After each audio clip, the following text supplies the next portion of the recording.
Assalamualaikum warahmatullahi wabarakatuh.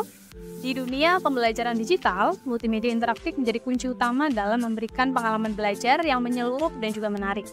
Nah, setelah kita mempelajari berbagai jenis dan juga model-model pengembangan multimedia pembelajaran, kini saatnya kita memahami langkah pertama yang krusial atau yang sangat penting, yakni merancang desain multimedia pembelajaran interaktif.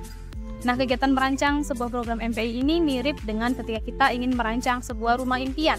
Hal ini melibatkan penataan ide-ide menjadi rencana yang konkret yang membantu proses pengembangan.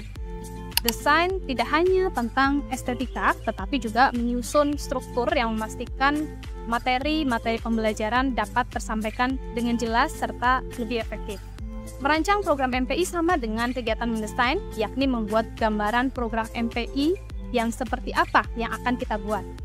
Nah, dalam tahapan merancang ini atau desain, terdapat dokumen pengembangan yang merupakan perwujudan dari desain itu sendiri. Di antaranya, yakni melakukan analisis kebutuhan, menyusun GBIPM atau garis besar isi program media, kemudian membuat flowchart dan juga storyboard. Nah, hal yang pertama yang perlu kita lakukan pada tahap perancangan adalah analisis kebutuhan. Dalam tahap perancangan, kita mengembangkan dokumen pengembangan yang berfungsi sebagai panduan utama. Ini meliputi analisis kebutuhan untuk memahami gap atau kesenjangan antara kondisi ideal dan juga realitas di lapangan, serta untuk mengidentifikasi karakteristik peserta didik yang akan kita sasar sebagai pengguna. Analisis kebutuhan ini menjadi dasar yang sangat penting untuk menentukan kedalaman serta cakupan materi yang akan kita kembangkan.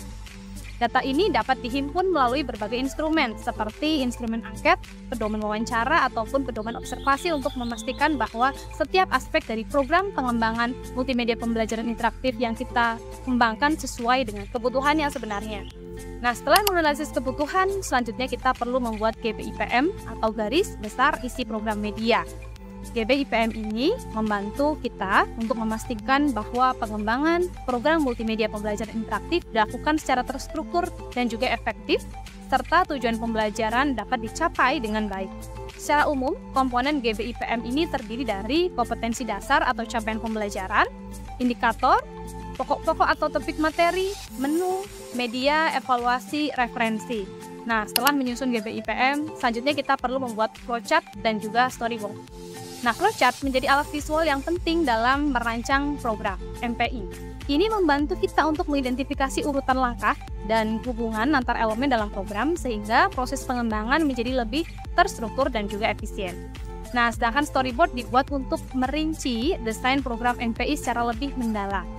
Ini melibatkan penulisan narasi dan juga visualisasi desain tampilan program, sehingga memudahkan nantinya tahap produksi menggunakan berbagai authoring tools yang tersedia. Demikian penjelasan singkat tentang bagaimana merancang program multimedia pembelajaran interaktif. Semoga dapat bermanfaat untuk Anda yang sedang mengembangkan produk multimedia pembelajaran interaktif.